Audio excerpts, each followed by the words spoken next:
I renewed my passport this year and got it in 28 days. Watch this video for more details as I tell you about the U.S. passport renewal process. Have you checked your passport's expiration date? I know for me, I leave my passport in a safe, so I checked it last year and I discovered it was expiring this year. A lot of countries require that your passport be valid for at least 6 months, so it was a no-brainer. It was time to mail it in. But what does the passport renewal process actually entail? Let's get into it. If you're new here, my name is Kim and I'm the creator of WorkHardTravelWell.com, and on this channel I talk about travel, tech, and lifestyle tips for busy working professionals. The first thing you want to do is visit travel.state.gov. On this website you can immediately see on the right side it talks about the time that it takes. You can currently do routine processing, which is 10 to 12 weeks. Expedited is 4 to 6 weeks, and agency or center is for a limited number of appointments, and it's for emergencies or if you have travel within the next 72 hours. And we'll get into a little bit more of that later. You should meet certain qualifications to be able to renew your passport by mail. You must first have your passport, your original passport, in possession so that you can submit it with the application. You must make sure it's undamaged other than normal wear and tear. It was issued when you were 16 or older. Was the original passport issued within the last 15 years? Was it issued with your current name, or you can document your name change? And if you answer no to any of these questions, you're not able to renew your passport by mail. If you're eligible to renew your passport by mail, you must first fill out the DS-82 form, and it's for eligible individuals for passport renewal application. You can either do it by PDF and using a tool such as PDF Escape to fill it out, or you can use the form filler. The form filler takes you to another link within the government's website, and you have to basically read the privacy policy and agree to the terms. And once you have done that, you hit submit. You need your recent passport book, a printer, and Adobe Reader. So this is what happens when you click online form and you put in your information, and I won't go through all of this, but this is what it looks like, and you keep going through next until you get this form. So this is the form. It's going to print this out when you're done. And basically all the questions that we talked about as far as qualifications have it here. So if you answer no, you can't even fill out this form, as I mentioned. And it goes through and shows you where you can mail it.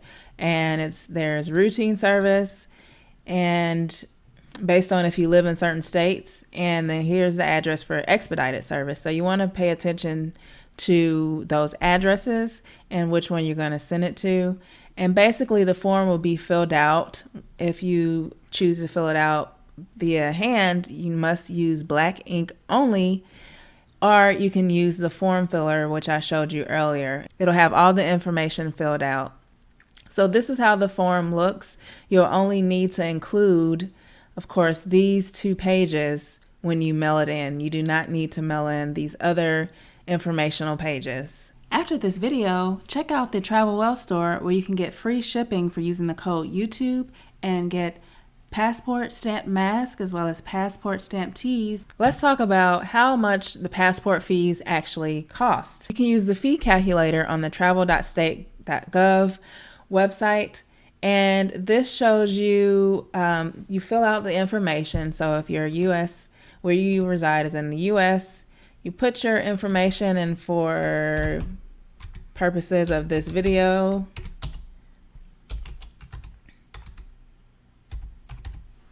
I'm just going to put this arbitrary date.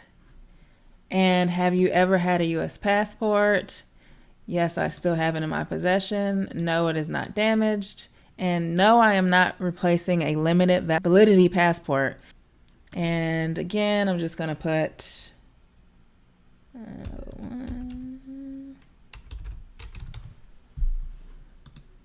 oops.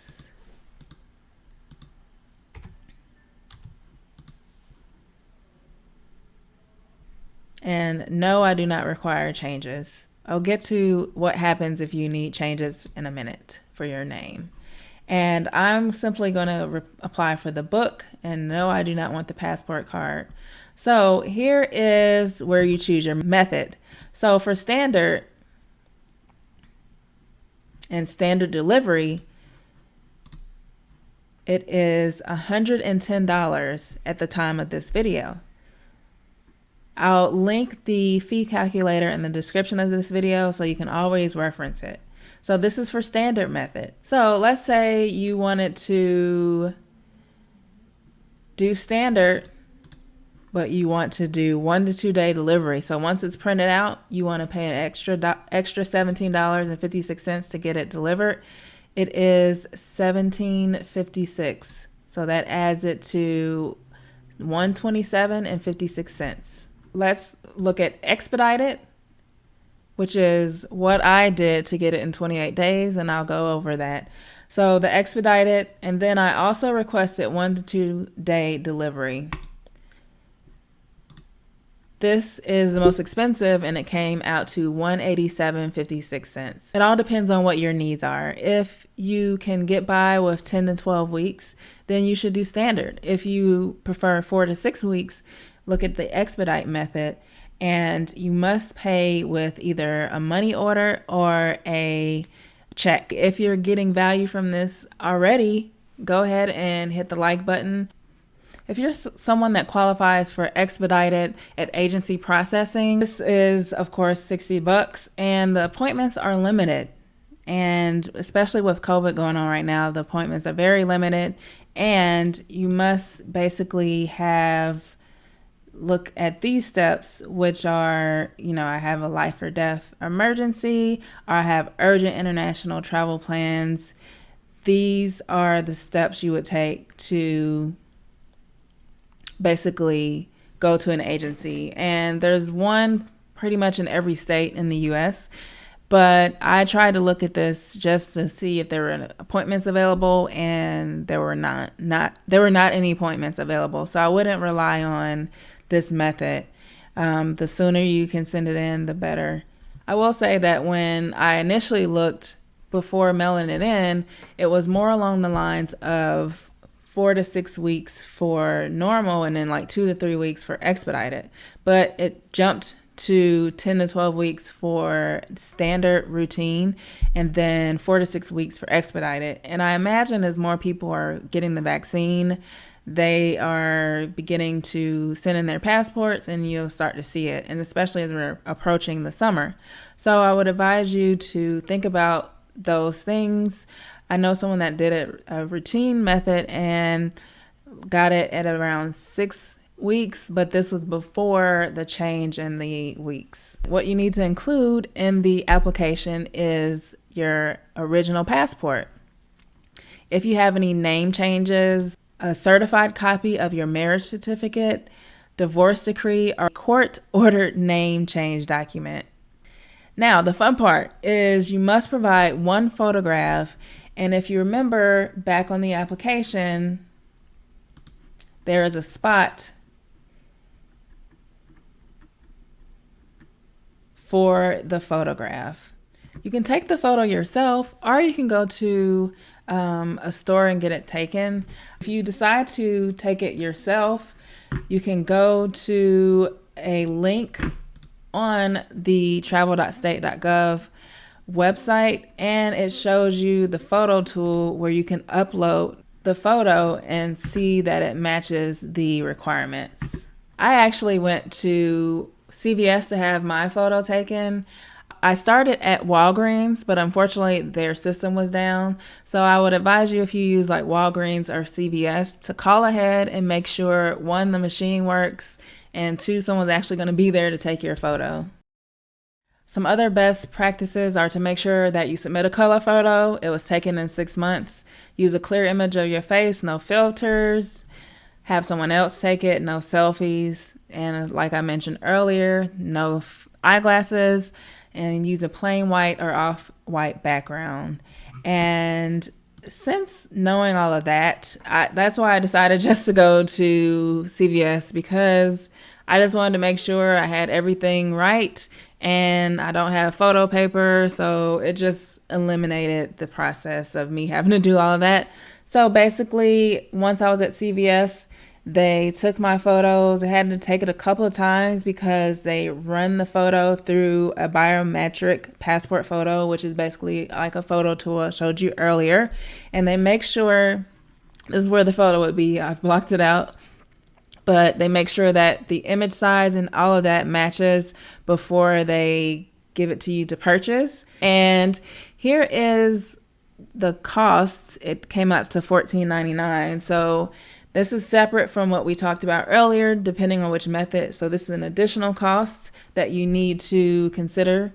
And I would advise you to make sure you have a good stapler on hand. I don't own a stapler, and I use the stapler at CVS, and it actually punctured my photo, so I ended up not using it. So test that stapler before you use it on the photo. Thankfully, I got 2 photos for $14.99, so I was able to use my second photo. So once you have that photo, you want to staple it and make sure that it's vertical along these lines in the corners. And I stapled it as close to the corners as I could without ruining these boxes.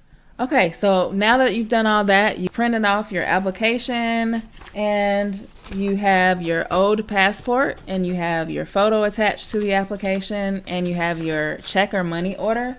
You want to mail in the application, and you mail it in at the post office. Do not use FedEx or UPS, and you don't want to just drop it in the normal mail. You want to mail it so that you have a trackable number with it. And I basically paid for a priority mail envelope, and I put all of the documents inside of this envelope, made sure that it was big enough so I don't have to fold it. And I chose the expedite method. So on the outside of the envelope, I had to write expedite. And also I needed to make sure I mailed it to the correct address for expedites. And the cost to mail it, I did priority and 2-day, and it came up to like $7 from where I live. So that's another fee that you have to consider when you mail off, or just a part of your whole passport renewal process. So once it's mailed off, you of course have your tracking number so you can see when it arrives, but how do you track the status of your passport renewal? So basically you're going to go to travel.state.gov to the passport application status. And there is a disclaimer that it may take up to 4 weeks from the day you apply until your application status is in process. During these 4 weeks, your application is delivered to a mail facility, your payment is processed, and your application is scanned and sent to us. Basically, what you're going to do is go through this online passport system to click the status. You're going to, of course, read the privacy and disclaimers and hit submit. And here is where you would enter your information. Once my passport arrived, it took maybe a day or 2 for it to show in the system that they received it. Although I know they received it, it just took a little bit of time for it to update in the system. I stalk this website all the time, and there is a spot for you to enter your email address on the application, and that is how you receive updates. And then when you go to this website to track it, you can also, confirm that you have the correct email address is there. I didn't even get anything until they said that it was processed. And I got an email saying they received it probably like 3 weeks later, and it's probably because I kept stalking the website. Maybe it finally triggered an email saying we received it. Here's what the emails look like. I basically got a series of emails on the same day that says your application was approved and we're now printing your passport book and prepared to give it to you. And then I got another email. We sent your passport via USPS Express Mail. And if you remember earlier, I talked about how I paid an additional $17 and some change to get it in 1 to 2 days. And then it says approved. So I got the same email again. And then I got another email saying that it was shipped. It gave me a tracking number. And then it gave me like to check status, I could either use that tracking number, like clicking the hyperlink, or calling in. And also, it reminds me that I will not get my original passport back until at least 10 days after. So don't be alarmed if they do not come in the same package. So that's the U.S. passport renewal process. It's pretty straightforward. I was excited that I got it in 28 days. And there are some additional caveats, such if you're not in the U.S., there are details on how you basically need to renew at the nearest U.S. embassy in the country that you are in. And there's more details on that. And there's also a way that if you don't expedite it and you find out, hey, I need it sooner than later, there is the number that you can call to change it from routine to expedite. If you do happen to expedite and you don't get it back expeditiously, you can also request a refund on that. And I will mention that when I got my new passport, it came with some documents, of course, the standard, your journey begins now that you get with your original passport. And it reminds you where your documents are. But this was very interesting.